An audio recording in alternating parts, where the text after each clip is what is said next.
नमस्कार, आज की बात में आपका स्वागत है। आज की शुरुआत करते हैं आज की पॉजिटिव खबर से, अच्छी खबर से।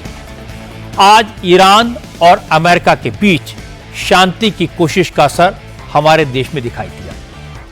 रुपए की कीमत में सुधार हुआ, रुपया डॉलर के मुकाबले थोड़ा मजबूत हुआ, शेयर बाजार में सुधार हुआ, सेंसेक्स 1073 पॉइंट के बढ़त के साथ बंद हुआ, निफ्टी भी 24,000 के पार चला गया। आज भारतीय इन्वेस्टर्स ने शेयर बाजार में 6 लाख करोड़ रुपए कमाए। इंटरनेशनल मार्केट में क्रूड ऑयल की कीमत में जबरदस्त गिरावट दर्ज की गई। क्रूड ऑयल की कीमत करीब 3% गिरकर $85.69 प्रति बैरल हो गई। और यह सब मिडिल ईस्ट के क्राइसिस से जो मुश्किलें पैदा हुई थी उससे निजात का थोड़ा बहुत संकेत है, क्योंकि सबके मन में सवाल है, अगर इंटरनेशनल मार्केट में क्रूड ऑयल की कीमत गिर रही है तो हमारे देश में पेट्रोल डीजल के दाम बढ़ क्यों रहे हैं? सरकार का इस पर क्या कहना है? विरोधी दलों के नेता सरकार पर किस तरह के इल्जाम लगा रहे हैं? क्या पेट्रोल डीजल की कीमतें अभी और बढ़ सकती हैं? हम पिछले 2 हफ्तों से सुन रहे हैं कि ईरान और अमेरिका के बीच परमानेंट पीस होने वाली है, शांति समझौता हो सकता है। तो समझौता होने में दिक्कत क्या है? बात कहां अटकी है? इजराइल की वो कौन सी शर्त है जो ईरान ने मानने से इनकार कर दिया? और प्रेसिडेंट ट्रंप ने बीच का क्या रास्ता निकाला? ये सब मैं आपको बताऊंगा आज की बात में, लेकिन शुरुआत करते हैं अपने देश की खबर से। कल देर रात ऑयल कंपनीज ने एक बार फिर पेट्रोल डीजल के दाम बढ़ा दिए। पेट्रोल की कीमत ₹2.61 पर लीटर बढ़ा दी गई और डीजल ₹2.71 पर लीटर महंगा हो गया। पिछले 10 दिनों में चौथी बार पेट्रोल डीजल के दाम बढ़ाए गए हैं। लेटेस्ट इंक्रीज के बाद दिल्ली में पेट्रोल के दाम ₹100 लीटर के पार हो गए। 10 दिन में डीजल के दाम भी ₹8 बढ़ चुके हैं। जाहिर है विरोधी दलों ने इसे बड़ा इशू बनाया है। विपक्षी दलों ने तेल के दाम बढ़ने को लेकर सरकार पर तीखा हमला किया। कांग्रेस, समाजवादी पार्टी, टीएमसी समेत इंडिया अलायंस के सभी दलों ने आरोप लगाया कि अर्थव्यवस्था का बुरा हाल है। सरकार ऑयल कंपनीज को फायदा पहुंचाने के चक्कर में जनता की जेब काट रही है। राहुल गांधी ने फिर कहा वो तो कब से सरकार को इस आर्थिक तूफान की वार्निंग दे रहे थे, लेकिन सरकार उनकी सुनती ही नहीं। कांग्रेस ने 30 मई को तेल के दाम बढ़ने के विरोध में पूरे देश में प्रोटेस्ट की कॉल दे दी है। मल्लिकार्जुन खड़गे ने कहा कि सरकार जनता को गुमराह कर रही है, धीरे धीरे करके जनता पर बोझ डाला जा रहा है। खड़गे ने कहा कि ऑयल मार्केटिंग कंपनियां पूरे महीने का स्टॉक खरीदती हैं, तो फिर पेट्रोल डीजल के दाम रोज रोज क्यों बढ़ाए जा रहे हैं? सरकार को इसका जवाब देना चाहिए। कभी 90 पैसे, कभी ₹1, कभी ₹2, क्या मतलब है? क्या एक ही दिन में सब सिचुएशन बदल जाता है? ठीक है, मैं मानता हूं इस महीने में ये है, एक महीना छोड़ने के बाद स्थिति ऐसी हो गई इसलिए हम ऐसा करें। ये तो एवरी अल्टरनेट डेज कर रहे हैं। तो इसका मतलब ये है कि उनकी इकोनॉमी कोलैप्स हो रही है और वो संभाल नहीं पा रहे हैं और सिर्फ उनके पास कांग्रेस को गालियां देने के सिवाय और उनके खिलाफ बोलने के सिवाय और कोई मुद्दा नहीं है।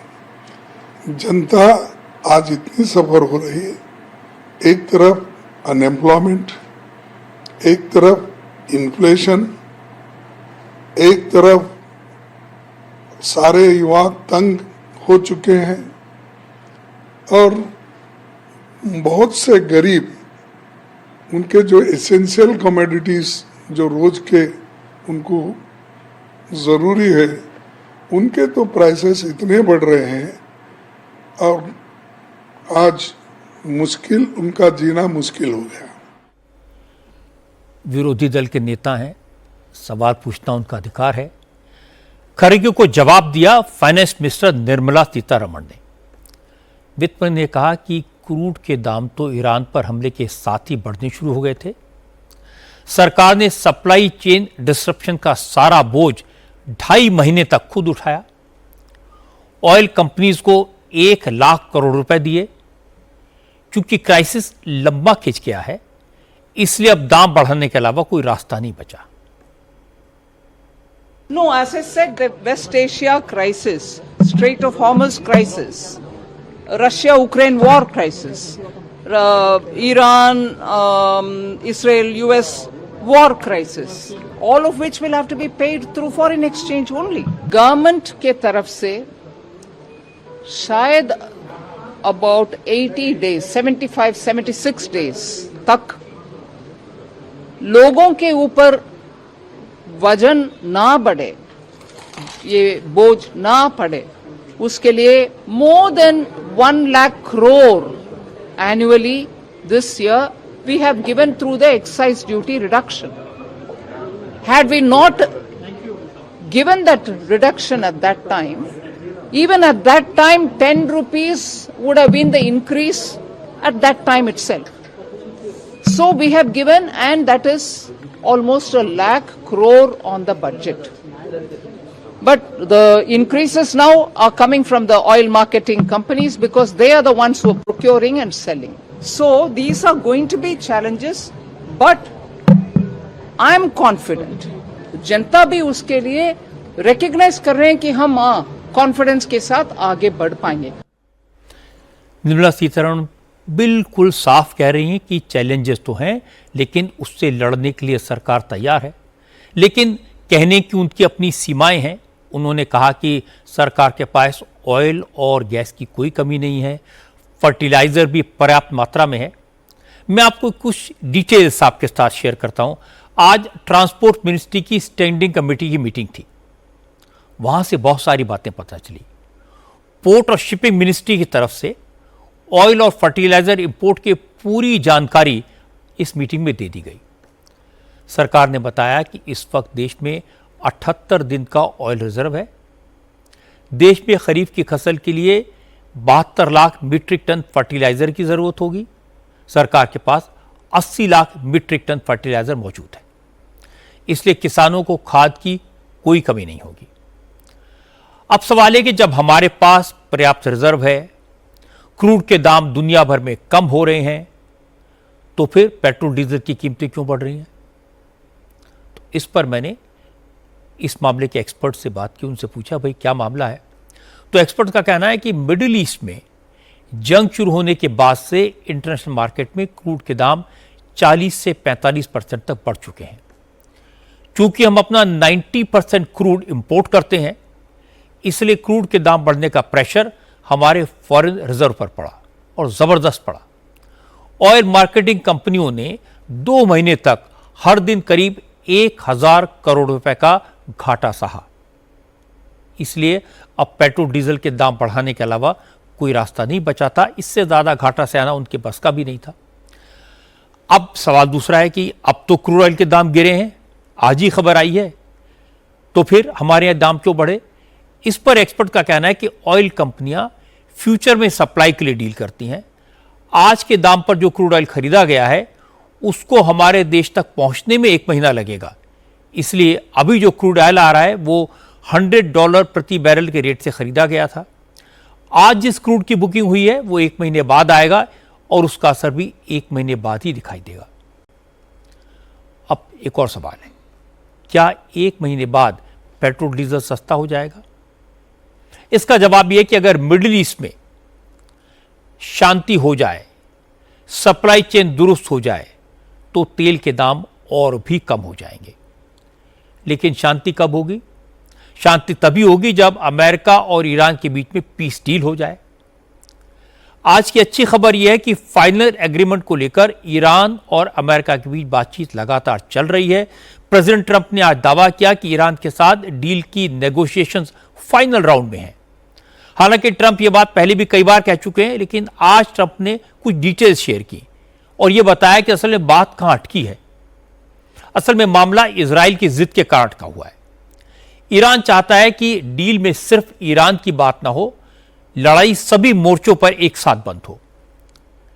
इजराइल भी लेबनान पर हमले न करने की गारंटी दे, लेकिन इजराइल यह कमिटमेंट करने को तैयार नहीं है। इजराइल को मनाने के लिए ट्रंप ने बीच का रास्ता निकाला। उनका कहना है कि इजराइल लेबनान पर अटैक ना करे, इसके बदले में अरब कंट्रीज इजराइल को मान्यता दें, रिकॉग्नाइज कर लें। ट्रंप चाहते हैं कि सबसे पहले स्ट्रेट ऑफ हॉर्मुज की नाकेबंदी खत्म हो, जिससे शिप्स की मूवमेंट नॉर्मल हो जाए। चूंकि ईरान न्यूक्लियर प्रोग्राम पूरी तरह बंद करने को तैयार नहीं है, इसलिए अमेरिका ने इस मुद्दे पर पीस डील के बाद बात जारी रखने की बात कह दी है। तो यह मामला तो निपट जाएगा। ईरान अमेरिका के बीच इस डील को Saudi Arab, United Arab Emirates, Qatar, Oman, Jordan और इजिप्ट ने भी सपोर्ट कर दिया है। अब ट्रंप ने कहा कि ईरान के साथ डील होने के बाद ये सभी अरब देश इजराइल को मान्यता दें, इजराइल के साथ डिप्लोमेटिक रिलेशंस कायम करें, ताकि मिडिल ईस्ट में दशकों से चला आ रहा खून खराबा बंद हो, शांति हो। ट्रंप के इस पैंतरे के बाद ईरान ने भी आज कंफर्म किया कि अमेरिका के साथ बातचीत पॉजिटिव हो रही है और कई मुद्दों पर दोनों देश राजी हो चुके हैं। ईरान को अपना तेल ओपन मार्केट में बेचने की आज़ादी मिलेगी। अमेरिका अपने यहां जब्त ईरान की करोड़ों डॉलर की संपत्ति को अनफ्रीज करेगा, एसेट्स लौटाएगा। ईरान और अमेरिका तो शांति के लिए राजी हैं, लेकिन अभी इजराइल के जवाब का इंतजार है। भारत के दौरे पर आए अमेरिका के विदेश मंत्री मार्को रूबियो ने कहा कि प्रेसिडेंट ट्रंप डिप्लोमेसी को पूरा मौका दे रहे हैं, दोनों पक्षों को उनकी बात सुननी चाहिए, इससे पूरी दुनिया का भला होगा। We're still a work in progress. As I said, we thought we might have some news last night. Maybe today. I wouldn't read too much into it. It takes a little while to hear back. So we have what I think is a pretty solid thing on the table in terms of their ability to open up the straits, get the straits open, enter into a very real, significant, time-limited negotiation on the nuclear matters. And hopefully we can pull it off. It has a lot of support in the Gulf. It has a lot of support globally. Every country that we've walked through it understands it's not just very reasonable, but it's the right thing for the world to get done. As the president said, he's not in a hurry. He's not going to make a bad deal. I mean, the president's not going to make a bad agreement. So let's see what happens. We're going to give diplomacy every chance to succeed before we explore the alternatives. Marco Rubio ने अंग्रेजी में जो कहा उसका translation आपको बता देता हूं। उनका कहना है कि ईरान के साथ डील फाइनल करने को लेकर अभी बातचीत चल रही है। प्रेसिडेंट ट्रंप किसी तरह की जल्दबाजी में नहीं है, लेकिन इस बात की पूरी उम्मीद है कि दोनों देश डील के लिए राजी हो जाएंगे। इससे स्ट्रेट ऑफ हॉर्मुज से जहाज़ों की आवाजाही फिर से शुरू हो जाएगी और इसका फायदा पूरी दुनिया को होगा। और इसीलिए दुनिया के सभी देश ईरान और अमेरिका के बीच होने वाली डील को सपोर्ट कर रहे हैं। पूरी दुनिया चाहती है कि ट्रंप की ईरान के साथ डील हो जाए और जंग पूरी तरह बंद हो जाए, क्योंकि इस ईगो की लड़ाई ने पूरी दुनिया का नुकसान किया है। ट्रंप भी अब यही चाहते हैं मामला जल्दी से निपटे, लेकिन अमेरिका ना तो कमजोर दिखना चाहता है, न झुकना चाहता है। आज परिस्थिति यह है कि ना ईरान हारा, ना अमेरिका की जीत हुई। ट्रंप डील तो करना चाहते हैं, पर हार जीत के इस नैरेटिव को बदलना चाहते हैं। वो तो चाहते हैं कि दुनिया कहे ट्रंप जैसा कोई नहीं। अब असम की बात करते हैं। आज हिमंता बिस्व शर्मा की सरकार ने विधानसभा में यूनिफॉर्म सिविल कोड बिल पेश कर दिया। इस कानून के लागू होने से असम में सभी धर्मों के लोगों के लिए शादी, तलाक, विरासत और गोद लेने के कानून एक जैसे हो जाएंगे। कई शादियां करने पर पाबंदी लग जाएगी। लिव इन में रहने वाले कपल्स के लिए रजिस्ट्रेशन कराना कंपलसरी हो जाएगा और अलग होने की जानकारी भी सरकार को देनी होगी।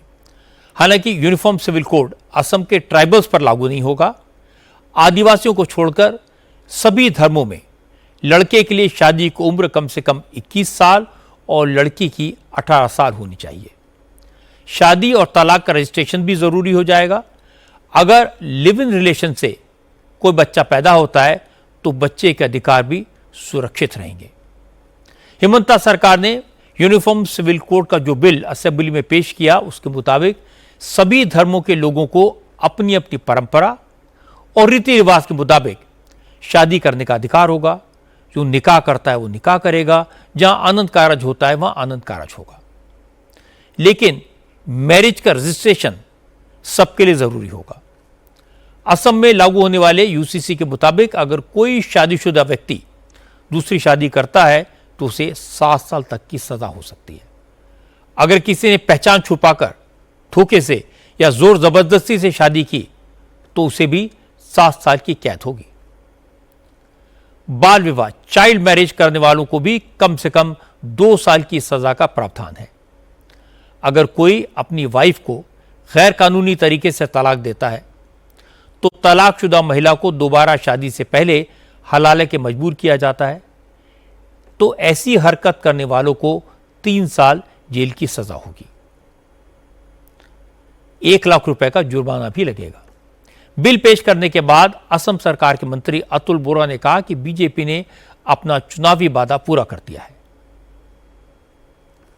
Sir, I have tabled the UCC today in the House, and our Honorable Chief Minister, he committed that if he comes to power, if MDA comes to power, it will table in the first session.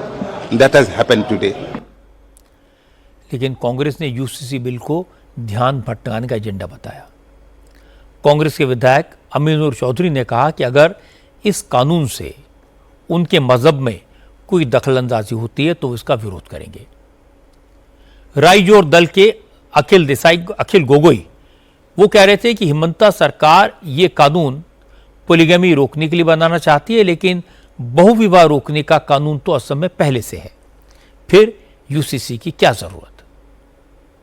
लेकिन एक बात तो तय है, मेरा constitution ने मेरे को जो राइट दिया मेरा धर्म का दिए, उसमें अगर कोई आघात आएगा तो उसमें 100% अपोज हम करेंगे। सेकेंडली, यूसीसी का मतलब क्या है? Uniform civil code, right? तो यूनिफॉर्म सिविल कोड अगर है तो आपने 2 जनगोष्ठी को क्यों बात दिया इसमें से? यहाँ कहाँ ये यूनिफॉर्मिटी आया है? ये तो नहीं हुआ।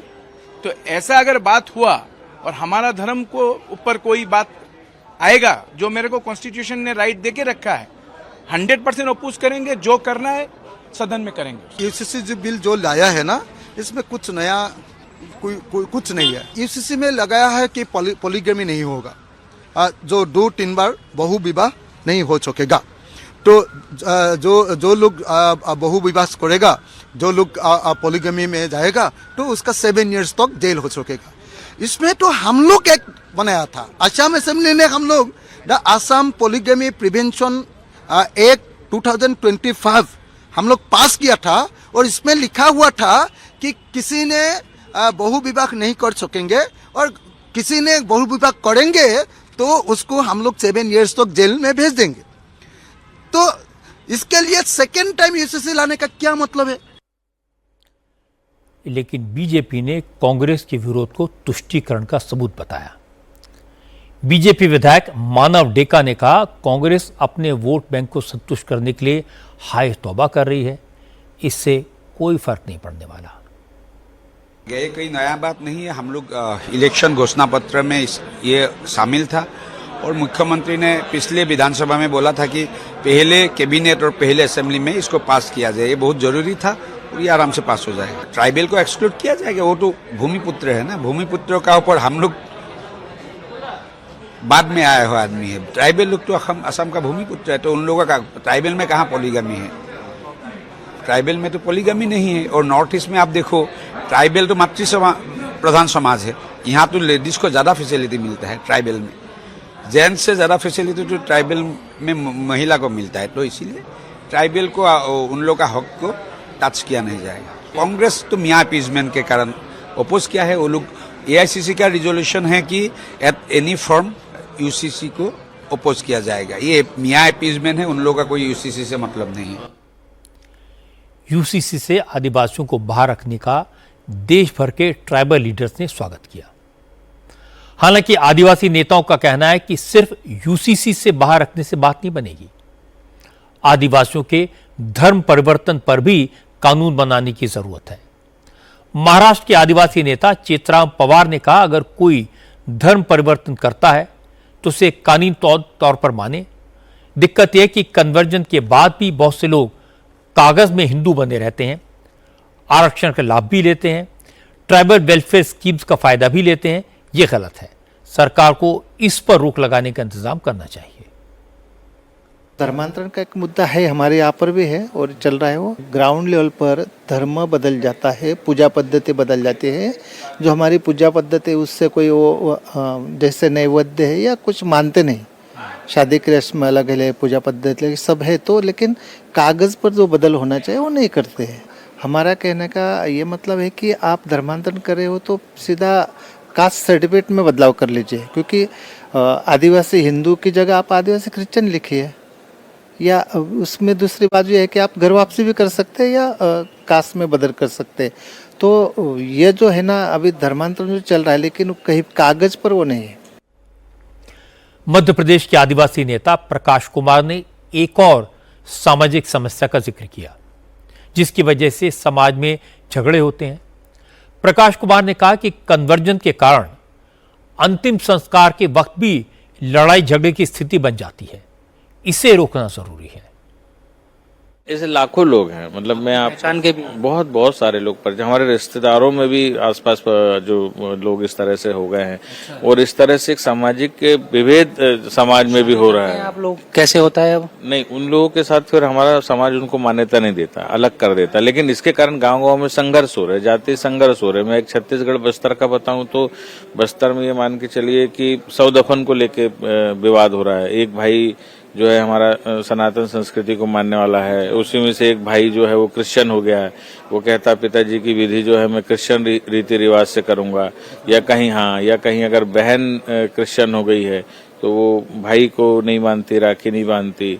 तो इस तरह से परिवार में वाद विवाद हो रहा है, समाज आपस में लड़ाई झगड़ा हो रहा है। एक ही समाज के होने के बाद भी आपस में केवल इस आधार पे विभेद हो रहा है। आदिवासी नेताओं ने ऐसी बहुत सारी प्रॉब्लम बताई, इन पर गंभीरता से विचार करने की ज़रूरत है क्योंकि ये प्रैक्टिकल डिफिकल्टीज़ हैं। जहाँ तक यूसीसी का मुद्दा है, जब उत्तराखंड में यूसीसी लागू हुआ था तब भी बहुत सारे सवाल उठाए गए थे। क्या मुसलमानों को निकाह नहीं करने दिया जाएगा, उनको भी शादी में फेरे लेने होंगे। ये भी कहा गया कि लिव इन में रहने वालों के घर में पुलिस झांकेगी, आदिवासियों के अधिकार छीन ले जाएंगे, लेकिन सारी बातें निराधार साबित हुई। दूसरी बात यह सुनिश्चित हुई कि आदिवासियों को गुमराह करके धर्म परिवर्तन कराने वालों पर रोक लगेगी। अब यूसीसी बंगाल, मध्य प्रदेश और महाराष्ट्र में भी लागू होगा। यहां भी आदिवासी बड़ी संख्या में है, इसलिए जरूरी है कि आदिवासियों की मूल पहचान को बनाए रखा जाए।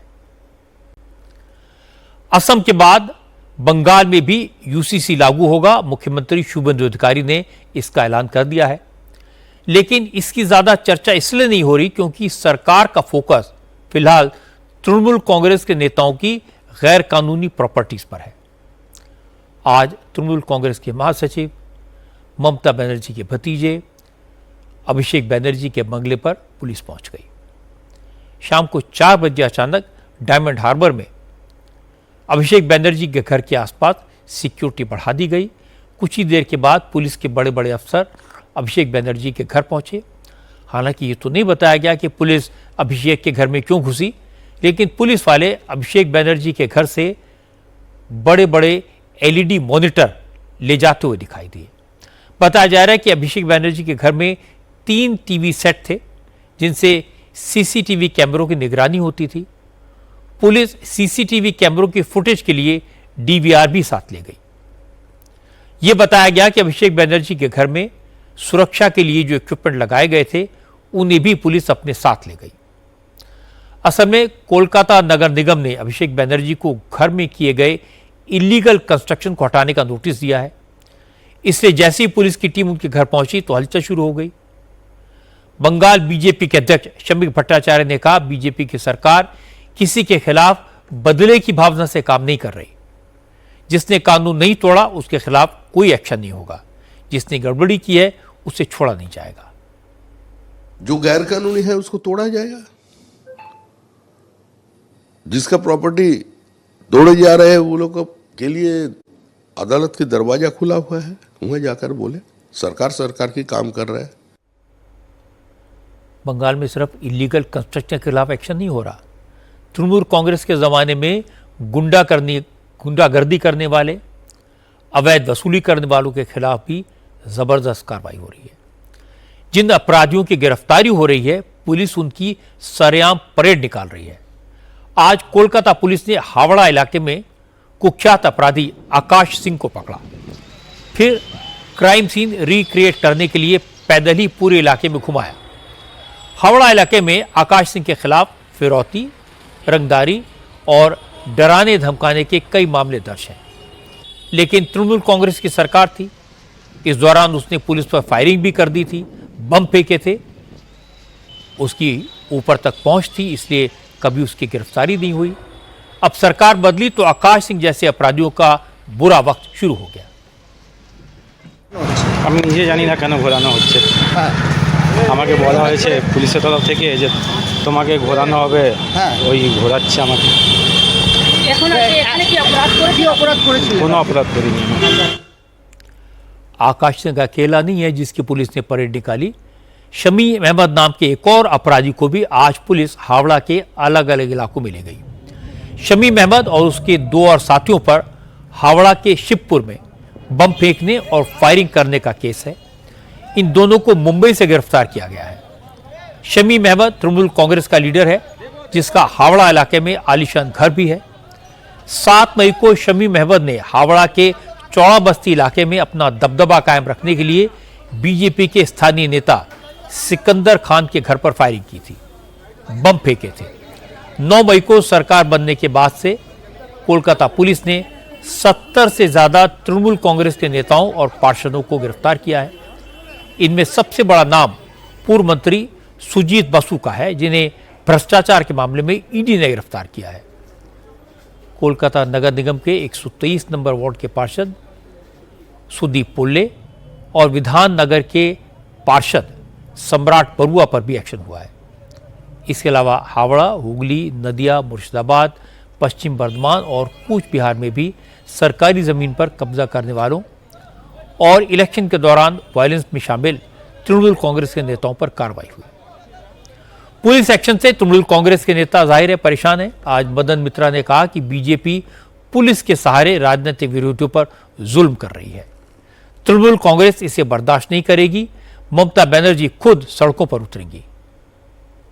ये जो पुलिस ने बहुत बेआईनी काम कर रहे हैं, जबरदस्ती उठा के लेके जाते हैं, हमारा काउंसिलर लोग को बेआईनी जुलूम करते हैं और बेकानून कानून के खिलाफ इन लोगों का ऊपर अत्याचार करते हैं। किसी को कोमर में दरी लगाकर घुमाते हैं रोड के ऊपर।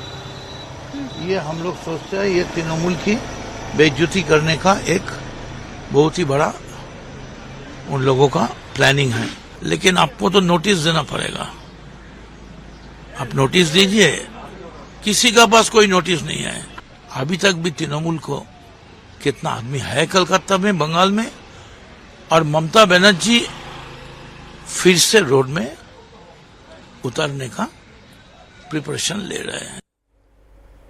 अब मैं आपको ममता बनर्जी की बात भी सुनवा देता हूं। ममता ने कहा कि वो बीजेपी को मनमानी नहीं करने देंगी, बेगुनाह लोगों को जेल में डाला जाए, लोगों के घरों पर बुलडोजर चलाए जाएं, ये बंगाल में नहीं चलेगा। ममता आजकल सामने नहीं आ रही हैं, वो सोशल मीडिया के जरिए अपनी बात कहती हैं। ममता बनर्जी ने तृणमूल कांग्रेस के कार्यकर्ताओं की गिरफ्तारी और सरकार के बुलडोजर एक्शन को स्टेट स्पॉन्सर्ड टेररिज्म बताया। उन्होंने कहा कि सरकार गरीबों के घर उजाड़ रही है और बेघर लोगों के लिए कोई वैकल्पिक इंतजाम नहीं किए जा रहे। वो इसके खिलाफ आवाज उठाएंगी, आंदोलन करेंगी और अपने समर्थकों के साथ सीधे फेसबुक लाइव के जरिए ही बात करेंगी। কল্যাণী এক্সপ্রেস সেতু যখন করি 43টা বাড়ি ছিল রাস্তার উপরে, ঠিক 43টা বাড়ি যেমন বাড়ি ছিল সেই রকম বাড়ি আমরা তৈরি করে দিয়েছিলাম। পুনর্বাসন ছাড়া কোনো মানুষকে আমরা উচ্ছেদ করতে দিই না। আর আপনারা আজকে গায়ের জোরে সব লুট করছেন, সব ভেঙে তছনছ করছেন, সব উধাও করে দিচ্ছেন, সরকারের লোগো পর্যন্ত উধাও করে দিচ্ছেন। আপনারা কিভাবে চিরকাল আপনারা থাকবেন? দিল্লিতে ক্ষমতায় আছেন বলে ওদিকে একটা এদিকে একটা, দুটো এক হয়ে প্রোটেকশন পাচ্ছেন। আগামীকাল দিল্লিটা যখন যাবে না তখন বুঝবেন আপনারা টলমল করবেন এবং সেদিনের জন্য আমরা অপেক্ষা করব। ভারতবর্ষের সংবিধান বড় না বন্দুকের নল বড়?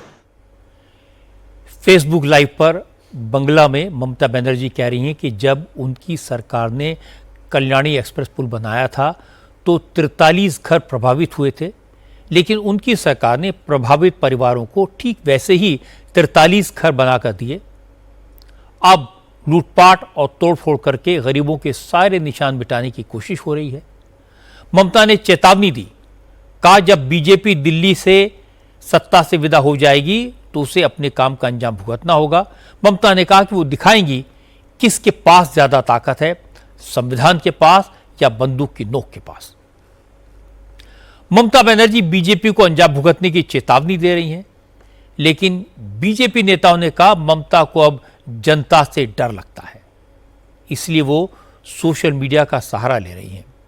शुभेंदु सरकार में मंत्री दिलीप घोष ने कहा ममता कुछ भी कहे कोई नहीं सुनता, जिसने अवैध निर्माण किया है वो तो गिरेगा ही। ममता बनर्जी को अब स्थिति है कि पब्लिक के सामने आने की हिम्मत नहीं हो रही है, इसलिए फेसबुक में आपको लाइव करना पड़ रहा है, मैसेज देना पड़ रहा है। फेस टू फेस बोलिए ना, क्योंकि वो अधिकार खो चुके हैं। अवैध रूप से घर बनाया था क्यों? आपकी सरकार, आपके नेता, काउंसिलर, एमएलए इस पर गलत काम क्यों किया? अतिक्रमण क्यों किया सरकारी जगह पर, पब्लिक के जगह पर, और वहाँ घर बना लिए, पेट्रोल पंप बना लिए, ईंट भट्टा बना लिए। अभी हटा लो, नहीं तो सरकार मजबूर है लोगों को राहत देने के लिए, रास्ता साफ करने के, हमें तो कुछ ना कुछ करना पड़ेगा। जहां भी सरकारी जमीन पर कब्जा करके गैर कानूनी कंस्ट्रक्शन हुआ है, मकान दुकान बने हैं, उसके खिलाफ एक्शन लेने में कोई बुराई नहीं है। कभी कभी बुलडोजर भी चलाना पड़ सकता है। गुंडे बदमाशों को पकड़ने में भी कोई बुराई नहीं है। गुंडागर्दी करने वालों के दिल में कानून का खौफ होना ही चाहिए, ताकि आम जनता सुरक्षित महसूस करे।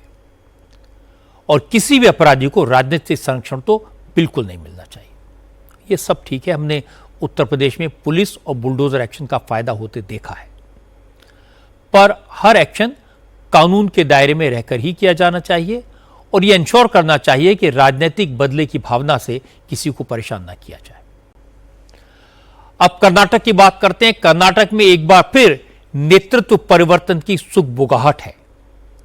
मुख्यमंत्री सिद्धरामैया और deputy chief minister D K Shivakumar को दिल्ली तलब किया गया है। कल सुबह 11 बजे दोनों को मल्लिकार्जुन खड़गे के घर पहुंचने के लिए कहा गया है। आज सिद्धरामैया ने कहा कि पार्टी हाईकमान ने बुलाया है, इसलिए दिल्ली जा रहे हैं। वहां जाकर पता चलेगा कि किस इशू पर बात होनी है। I am invited to Delhi. Tomorrow there is a meeting by 11 o'clock. I don't know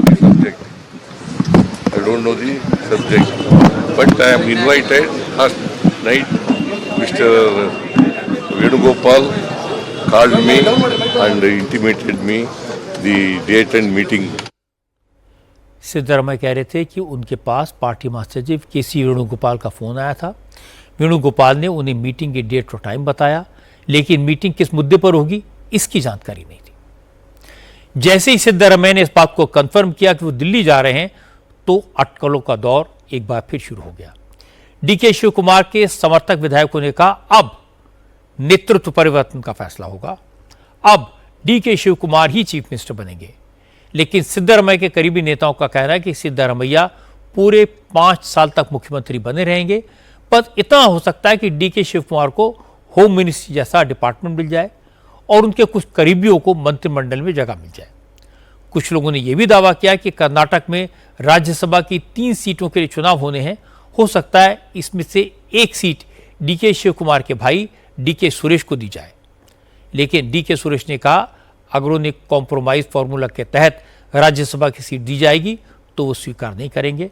उनका एक ही टारगेट है, अपने भाई डीके शिव कुमार को मुख्यमंत्री बनाना। हालांकि दिल्ली के लिए रवाना होने से पहले डीके शिव कुमार ने कहा उनकी कोई डिमांड नहीं है, हाईकमान का हर फैसला उन्हें मंजूर होगा। I don't know about it. I don't want to comment on it. It is not my job. इस मुद्दे पर सवाल मल्लिकार्जुन खड़गे से भी पूछे गए, लेकिन खड़गे ने कह दिया कि कर्नाटक को लेकर फैसला तो राहुल गांधी करेंगे और वो इसके बारे में कुछ नहीं कह सकते।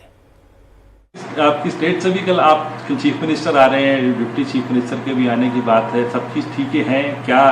रीशफल की भी बातें हैं क्योंकि आप नहीं, वो देखिए इसमें मैं नहीं बोल सकता, वो ठीक अलग है। राहुल जी खुद बात करेंगे वो चीजों पे। हर थोड़े दिन बाद अटकलें लगने लगती हैं कि कर्नाटक से सिद्धारमैया को हटाया जाएगा और डीके शिव कुमार को मुख्यमंत्री बनाया जाएगा। जब कर्नाटक में कांग्रेस की सरकार के 2 साल पूरे हुए तब ये बात उठाई गई, फिर 2.5 साल हुए तब ये चर्चा शुरू हुई, अब 3 साल पूरे होने पर चर्चा फिर गर्म है। और ये कोई सीक्रेट नहीं है कि शिव कुमार सीएम बनना चाहते हैं। एम्बिशन होना कोई गलत बात भी नहीं है। कांग्रेस के नेता कहते हैं कि राहुल गांधी ने डीके शिव कुमार को कमिटमेंट दिया था, पर सिद्धारमैया ने भी कच्ची गोलियां नहीं खेली हैं। उनको हटाना टेढ़ी खीर साबित होगा। आज तमिलनाडु में भी बड़ी सियासी हलचल हुई। तमिलनाडु में आज एआईएडीएमके के 3 विधायकों ने इस्तीफा देकर टीवीके में शामिल होने का फैसला किया। जिन 3 विधायकों ने इस्तीफा दिया उनके नाम हैं मरगदम कुमरवेल, जय कुमार और सत्यभामा। इस्तीफा देने वाले तीनों एमएलए एआईएडीएमके के बागी गुट से थे। ये तीनों उन 24 विधायकों में शामिल थे जिन्होंने विश्वास मत के दौरान मुख्यमंत्री जोसेफ विजय को सपोर्ट किया था, उनके पक्ष में वोट किया था। विधानसभा स्पीकर ने इस्तीफा मंजूर कर लिया। हमारे संवाददाता टी राघवन ने बताया कि एआईएडीएमके से इस्तीफा देने वाले ये तीनों विधायक अब टीवीके के इलेक्शन सिंबल पर चुनाव लड़ेंगे। तमिलनाडु में 6 महीने के भीतर अब 4 सीटों पर बाई इलेक्शन होगा और अगर टीवीके यहां जीत गई तो उसकी सदस्य संख्या 111 तक पहुंच जाएगी। विजय भी लगातार ऐसे फैसले ले रहे हैं जो उन्हें सियासी फायदा पहुंचाएंगे। आज उन्होंने कोऑपरेटिव बैंक से लोन लेने वाले छोटे किसानों का 50,000 तक का ऋण माफ कर दिया। इस समय तमिलनाडु में सीएम जोसेफ विजय की पूरी हवा है। किस्मत उनके साथ है, सरकार उनके पास है। छोटी मोटी पार्टियों के शोर मचाने से कुछ नहीं होगा। जोसेफ विजय बड़े आराम से अपनी पार्टी की मेजॉरिटी भी बना लेंगे और सरकार भी आराम से चला लेंगे। इसलिए स्टालिन ने समझदारी दिखाई है। कहा है वो 6 महीने तक इंतजार करेंगे और उसके बाद तय करेंगे कि विजय को लेकर क्या लाइन लेनी है। अब बात महाराष्ट्र की। बकरीद से पहले आज मुंबई के रेजिडेंशियल सोसाइटीज में सुरक्षा बढ़ानी पड़ी। पुलिस इलाके में फ्लैग मार्च कर रही है। कई सोसाइटीज के बाहर बाउंसर्स को तैनात किया गया है और यह सब इसलिए हो रहा है क्योंकि देवेंद्र फडणवीस की सरकार ने बकरीद के दिन कुर्बानी के लिए सख्त गाइडलाइंस जारी की हैं। सरकारी आदेश के मुताबिक बकरीद के दिन अगर किसी ने गौहत्या की तो उसके खिलाफ मकोका के तहत केस दर्ज होगा। खुले में कुर्बानी पर पाबंदी है। सोसाइटीज के भीतर कुर्बानी नहीं होगी। क्योंकि पिछले 2-3 साल में हर बार सोसाइटी में कुर्बानी को लेकर विवाद हुए, इसलिए सरकार ने इस बार पहले से गाइडलाइंस जारी कर दी हैं। इसका असर दिखने लगा है। मुंबई पुलिस ने भी सोसाइटीज के बाहर फ्लैग मार्च शुरू कर दिया है। सोसाइटीज के भीतर जाने वाली हर गाड़ी को चेक किया जा रहा है ताकि कोई गाड़ी में कोई जानवर, कोई पशु सोसाइटी के भीतर न ले जाए। इस वक्त हम मुंबई के अंधेरी इलाके में मौजूद हैं। अंधेरी पुलिस की एक पूरी फोर्स इस वक्त इस इलाके में आने वाले, इस ज्यूरिडिक्शन में आने वाले सभी उन इलाकों में रूट मार्च कर रही है और ये संदेश देने की कोशिश कर रही है कि अगर त्योहार के नाम पर या किसी भी स्तर पर कोई भी व्यक्ति कानून व्यवस्था हाथ में लेने की कोशिश करता है तो मुंबई पुलिस चाक चौबंद है, तैयार है। मुंबई पुलिस के अलग अलग जोन्स में, चाहे आप 12 जोन की बात करिए या 92 पुलिस स्टेशन की बात करिए, 12 जोन के 12 डीसीपी, हर एक जोन के सीनियर पीआई और इसके अलावा एडिशनल सीपी से लेकर कमिश्नर ऑफ पुलिस तक सभी ये सुनिश्चित कर रहे हैं कि मुंबई का हर वो सेंसिटिव इलाका त्योहार के मौके पर किसी भी तरीके से ऐसी स्थिति उत्पन्न न हो इन इलाकों में जिसकी वजह से कोई परेशानी मुंबईकरों को फेस करनी पड़े। सरकार सुरक्षा के इंतजाम कर रही है, चाहती है कि शांति बनी रहे, कोई झगड़ा ना हो। लेकिन महाराष्ट्र सरकार के मंत्री नितेश राणे तो कोई मौका नहीं छोड़ते। उन्होंने बकरीद पर वर्चुअल कुर्बानी की सलाह दे डाली। इससे मुस्लिम संगठनों में नाराजगी है। नितेश राणे ने कहा कि जो लोग हिंदुओं को होली दिवाली पर अलग अलग तरह के सुझाव देते हैं वो बकरीद पर खामोश क्यों हैं। पेटा जैसे संगठन मुसलमानों को भी वर्चुअल कुर्बानी की सलाह क्यों नहीं देते। हिंदू समाज को इस तरीके के मतलब आह्वान किए जाते हैं, कहा जाता है कि आप ड्राई होली मनाओ, पटाखे के बिना दिवाली मनाओ। तो अगर वो नियम अगर हिंदू समाज की अलग अलग त्योहारों को लग रहा होगा तो फिर आने वाली बकरी ईद वो भी अगर एनवायरनमेंट फ्रेंडली मनाएं वर्चुअल बकरी ईद मनाए तो उसमें गलत क्या है? जैसे मैं कल से देख रहा हूँ, आज सुबह से देख रहा हूँ, बहुत सारे मुल्ला मौलवी बाहर आके मेरे को गालियाँ दे रहे हैं। बड़े बड़े सिख बता रहे हैं कि इस्लाम में ये लिखा नहीं है, तो फिर सनातन हिंदू धर्म में कहाँ लिखा है ड्राई होली मनाना चाहिए? बकरे काटने के बाद जिस तरीके से बहुत सारे नालों में और बहुत सारे पानी में खून के बड़े बड़े ये बहते हुए हम लोगों ने हर साल देखे हैं। अभी कहाँ गए पीटा जैसे वो ऑर्गेनाइजेशन? बहुत सारे बॉलीवुड के कलाकार हैं बाहर आके किस तरीके से जानवरों के ऊपर ऐसा नहीं करना चाहिए, हमको सिर्फ वेजिटेरियन ही खाना चाहिए, वीगन ही खाना चाहिए।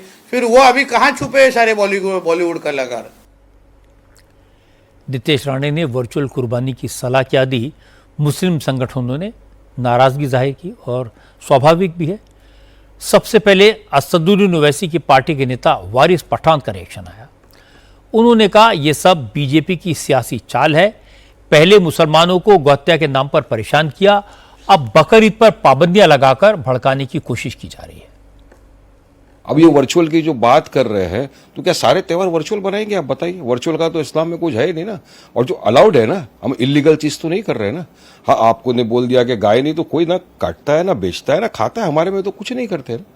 जो मौलानाओं ने कह दिया, जो बड़े बड़े उलेमा इकराम बोल चुके, मैं भी बोल चुका हूँ कि ठीक है, आपको इतनी परेशानी है, इतनी तकलीफ है, आप गाय को एक मर्तबा राष्ट्र पशु घोषित कर दो, इशू खत्म हो जाएगा। ना कोई बेचेगा ना काटेगा।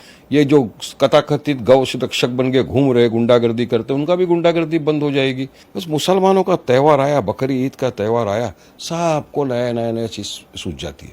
भाई लगाओ ना, हम तो बोल रहे ना, उलेमा बोल रहे हैं ना कि गाय को राष्ट्र पशु घोषित कर दो। तो ये जो इस तरह की बात करते हैं ना, ये इनका ढीला है। शरद पवार के भतीजे रोहित पवार ने भी नीतीश राणे के बयान को असली मुद्दों से ध्यान भटकाने की कोशिश करा दिया। रोहित पवार ने कहा नीतीश राणे को हिंदुओं से कोई लेना देना नहीं है। जब जब बीजेपी को जनता के सवालों के जवाब देने में दिक्कत होती है, नीतीश राणे को आगे कर दिया जाता है। मुझे राणे साहब के बारे में इतना ही कहना है कि जब एकाध हिंदू औरत के ऊपर अन्याय होता है, तब ये नीतीश राणे बाहर नहीं आते। जब हिंदू किसान के ऊपर अन्याय होता है, तब नीतीश राणे बाहर नहीं आते। जब अभी नीट या कोई भी विषय के लिए एकाध विद्यार्थी, वो भी हिंदू विद्यार्थी, आत्महत्या करता है, ये नीतीश राणे वहाँ पे बाहर नहीं आते। नीतीश राणे तभी बाहर आते जब उनका नेता कहता है अभी बाहर निकल। तो ये जो उनका वक्तव्य है, उनके नेता ने कहा होगा चल अभी बाहर निकल और बात करना चालू कर दे, क्योंकि लोग पेट्रोल के बारे में ज़्यादा बात कर रहे हैं, डीजल के बारे में ज़्यादा बात कर रहे हैं, महिलाओं के अन्याय के ऊपर बात ज़्यादा कर रहे हैं, कॉकरोच जनता पार्टी के बारे में ज़्यादा बात कर रहे हैं, इसलिए उन्होंने यहाँ पे बात की। नीतीश राणे ने रोहित पवार के लिए तो कुछ नहीं कहा, लेकिन वारिस पठान को जवाब दिया। नीतीश राणे ने कहा कि वारिस पठान के शोर मचाने से कुछ नहीं होगा, नियम सबके लिए बराबर हैं। वारिस पठान कानून तोड़कर देखें, फिर उन्हें अपनी गलती का एहसास होगा। नीतीश राणे ने कहा कि जो त्योहार के नाम पर दूसरों को परेशान करेगा, गौहत्या करेगा, गौ रक्षकों पर हमला करेगा, उसे सरकार बख्शेगी नहीं। थोड़ा वारिस पठान को बोलूंगा, जाके हिम्मत है तो जाके देखे कहाँ कहाँ गौ मांस का इस्तेमाल ये किया जाता है, गौ तस्करी की जाती है। इसके लिए जिहाद निकाला है। तुम्हारे जिहादियों को, तुम्हारे धर्म के अंदर जिहादियों को अगर तुमको कंट्रोल करने नहीं आता है, उनको हमारे इस देश हिंदू राष्ट्र में उनको कैसे जीना चाहिए, वो उसको तुमको सिखाना नहीं आता ना, तो फिर जिहाद निकाल के सजा देनी पड़ेगी हमको। जिन्होंने ये हरकत की है, उनको सभी को मिट्टी में मिलाने के लिए तो हम तो तैयार है ना। इसलिए तो हम हिंदुत्व विचार की सरकार बैठी है इधर। हमारे गौरक्षों के खिलाफ अगर कोई इस तरीके की हरकत कर रहा होगा ना, तो उसको भी पाकिस्तान में बैठे हुए अब्बा के पास भेजने की पूरी तैयारी है हमारी। नीतीश राणे बात भले ही सही कहते हो, लेकिन उनके कहने का तरीका उनके पद की गरिमा के अनुकूल नहीं है। मंत्री इस तरह की भाषा का इस्तेमाल करें, ये ठीक नहीं है। जहां तक बकरीद के दिन नियम कानून लागू करने की बात है, सुरक्षा के इंतजामात का सवाल है, तो ये सरकार की जिम्मेदारी है। लोगों को सरकारी निर्देशों का पालन करना चाहिए। खुले में कुर्बानी को कोई सपोर्ट नहीं करेगा। सार्वजनिक जगहों पर गंदगी फैलाने को कौन सपोर्ट करेगा? इसलिए इसे रोकने में कोई गलत बात नहीं है, कोई बुराई नहीं है। गौहत्या पर कानूनी तौर पर पाबंदी, इसलिए गौहत्या करने वालों के खिलाफ एक्शन भी जायज है। लेकिन इसके लिए मंत्री को इस अंदाज में बोलने की क्या जरूरत? यूपी में भी योगी आदित्यनाथ ने कड़े नियम लागू किए हैं। योगी ने बकरीद के लिए सार्वजनिक तौर पर अपील की है। पुलिस को कानून का पालन न करने वालों के खिलाफ एक्शन लेने का निर्देश दिया है और बाकी काम प्रशासन पर छोड़ दिया। महाराष्ट्र में भी यही होता तो बेहतर होता। नीतीश राणे इसमें न बोलते तो अच्छा होता। जहां तक गौरक्षा का सवाल है तो गौरक्षकों को जैसलमेर की तस्वीरें देखनी चाहिए, जो मैं आपको दिखाऊंगा। राजस्थान के जैसलमेर में 500 से ज्यादा गौवंश के सड़े हुए शव मिले हैं। शहर के बाहर कचरे के डंपिंग ग्राउंड में सैकड़ों मरी हुई गायें पड़ी थी। जगह जगह हड्डियों के ढेर लगे थे। इसी डंपिंग ग्राउंड में ढेर सारे गौवंश घूम भी रहे थे।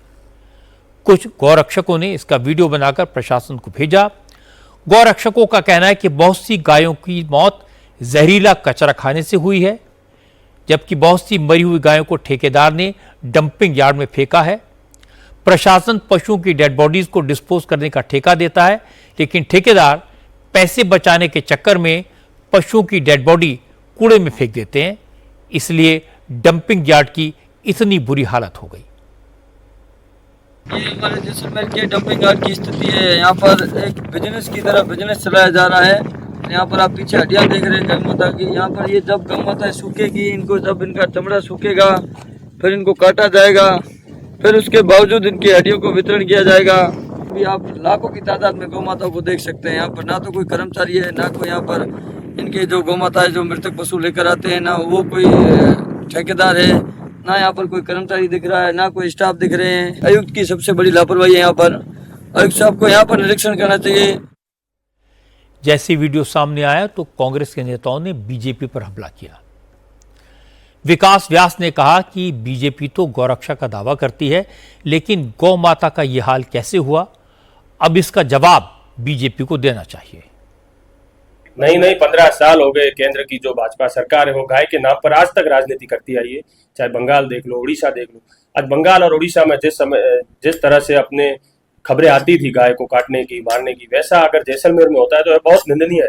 प्रशासन ने आज एक इतिश्री कर ली ठेकेदार का ठेका निरस्त करके। नहीं, ऐसा नहीं होना चाहिए। इसमें तो ठेकेदार पर गाय की हत्या का केस लगाना चाहिए एवं केंद्र की सरकार जो भाजपा की सरकार है और बहु राज्यों में आज भाजपा की सरकार है तो तुरंत अध्यादेश लाकर गाय को राष्ट्र माता का दर्जा दिया जाना चाहिए।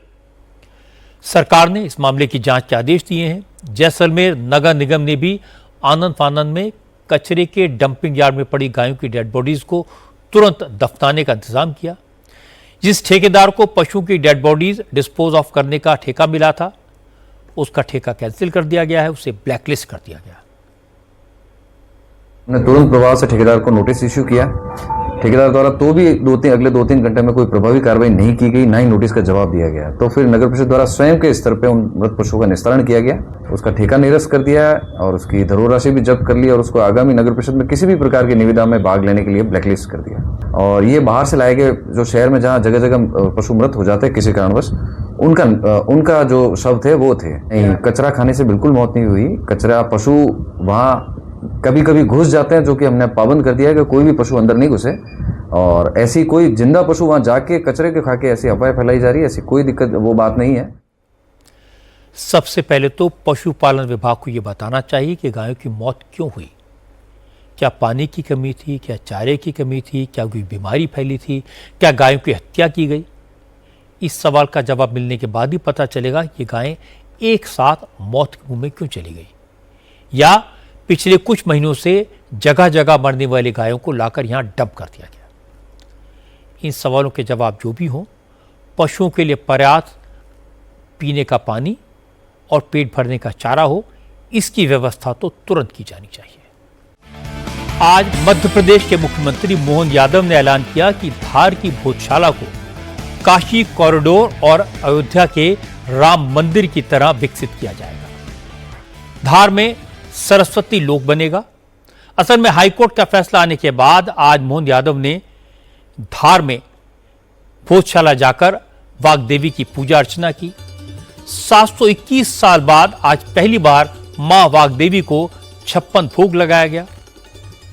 पूजा अर्चना के बाद मोहन यादव ने कहा, कोर्ट के फैसले से धार का गौरव लौट आया है। मां वाग्देवी की कृपा से हिंदुओं की जीत हुई है। अब वो धार के विकास में कमी नहीं छोड़ेंगे। धार में राजा भोज शोध संस्थान भी बनेगा, संस्कृत पाठशाला भी खुलेगी और भोजशाला का वैभव भी लौटेगा। अतीत के गौरवशाली पृष्ठ मांडव के जमाने से, भोज के काल से, जिस कारण से धार जाना जाता था, अब उधर बढ़ने का टाइम आया है। ऐसे में जब अब विकास की तरफ हम बढ़ रहे हैं तो मां वाग्देवी की कृपा से हमने उनके दर्शन करके धार को और आगे बढ़ाने का संकल्प लिया है, और आगे बढ़ाने का। इसलिए आगे बढ़ाने के लिए धार के साथ ये जो आर्कियोलॉजी पुरातत्व संग्रहालय का भवन है, हमने कहा जो पुरातत्व अनुमति देगा उसमें जितना बन पड़ेगा वो भी करेंगे, लेकिन धार के आसपास की जो जमीन है, जितने विकास के काम है, वो सब करेंगे। यहाँ माता सरस्वती का लोक बनाने की घोषणा करते धार के अंदर। जितने पैसे लगे, पैसे की कोई कमी नहीं आएगी। वो सब होगा जो आपने चाहा। पुरातत्व का, पर्यटन का भी केंद्र बनेगा, साहित्य के लिए भी, एकेडमिक साइड से भी मैं राजा भोज शोध संस्थान की भी घोषणा करता हूं अपने इस धार के लिए। ये अच्छी बात है। मोहन यादव ने धार के विकास की बात की है, भोजशाला का प्राचीन वैभव लौटाने का संकल्प लिया है। लेकिन मोहन यादव को याद रखना चाहिए कि मुस्लिम पक्ष ने हाईकोर्ट के फैसले को सुप्रीम कोर्ट में चुनौती दी है, इसलिए सबको सुप्रीम कोर्ट के फैसले का इंतजार भी करना चाहिए। आज गुलमर्ग से एक परेशान करने वाली खबर आई। गुलमर्ग के फेमस गंडोला रोपवे में अचानक टेक्निकल फॉल्ट आ गया, जिसकी वजह से केबल कार के पहिए हवा में फंस गए। 60 से ज्यादा केबल कार सैकड़ों फीट की ऊंचाई पर फंस गए। 300 से ज्यादा टूरिस्ट रास्ते में ही अटक गए। हालांकि रेस्क्यू ऑपरेशन तुरंत शुरू हुआ। एनडीआरएफ और सेना की मदद ली गई। रस्सियों और सीढ़ियों के जरिए 500 फीट की ऊंचाई पर फंसे सारे टूरिस्ट को एक एक करके नीचे लाया गया। दोपहर 2:30 बजे रेस्क्यू ऑपरेशन शुरू हुआ, जो करीब 7 घंटे चला। राहत की बात यह है कि सभी टूरिस्ट सुरक्षित हैं। गुलमर्ग दुनिया में तीसरा सबसे ऊंचा रोपवे रखता है। इसकी अधिकतम ऊंचाई 3980 मीटर है।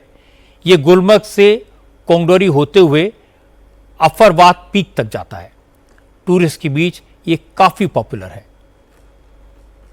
ऑलमोस्ट ऑपरेशन खत्म हो गया है और सारे लोग सेफ हैं। और कोई 260 लोग थे, टूरिस्ट थे, जो गंडोला के अंदर जो कैबिन, अलग अलग कैबिन है, 63 कैबिन थे टोटल। तो सारे कैबिन में से लोग निकाल लिए गए हैं और इसमें आर्मी ने भी बड़ा बड़ा रोल अदा किया है, एसडीआरएफ ने अपना रोल अदा किया है। मैं ये बताना चाहूँगा कि कोई पैनिक होने वाली बात नहीं, कोई ऐसा डर का या माहौल नहीं, या कोई खौफ का माहौल नहीं है। सारा ठीक है। सारे लोग, जितने भी टूरिस्ट थे, वो सेफ हैं। आप लोग आपके परिवारों के बीच में बहुत जल्दी वापस आएंगे, वो घूम घाम के। और सब टूरिस्टों से मेरी बात भी हुई है और वो वो मजाक कर रहे, कहीं तो मेरे से मजाक कर रहे थे, कह रहे थे सर ये भी एक एक्सपीरियंस है हमारी लाइफ का। तो लिहाजा लोगों ने, टूरिस्ट ने इसको भी एक एंजॉय के मुताबिक लिया कि ये एक ऐसा लम्हा है जो हमें जिंदगी भर याद रहेगा। आर्म फोर्सेस की और लोकल पुलिस की तारीफ करनी होगी कि उन्होंने इस ऑपरेशन को अंजाम दिया, सब लोगों को ठीक ठाक बचा लिया। आखिर में एक नजर कल की बड़ी खबरों पर। दिल्ली में कल क्वाड की मीटिंग होगी। भारत, अमेरिका, जापान और ऑस्ट्रेलिया के विदेश मंत्री इसमें शामिल होंगे। होम मिनिस्टर अमित शाह कल बीकानेर से देश के सीमावर्ती इलाकों का दौरा शुरू करेंगे। कर्नाटक के मुख्यमंत्री सिद्धरमैया और deputy chief minister D K Shivakumar कल दिल्ली में मल्लिकार्जुन खड़गे से मुलाकात करेंगे। कल पंजाब में लोकल बॉडी इलेक्शन के लिए वोटिंग होगी। हिमाचल प्रदेश में भी कल पंचायत चुनाव के पहले दौर के लिए वोट डाले जाएंगे। आज की बात में इतना ही। मेरे आपसे अगली मुलाकात कल रात 9 बजे होगी।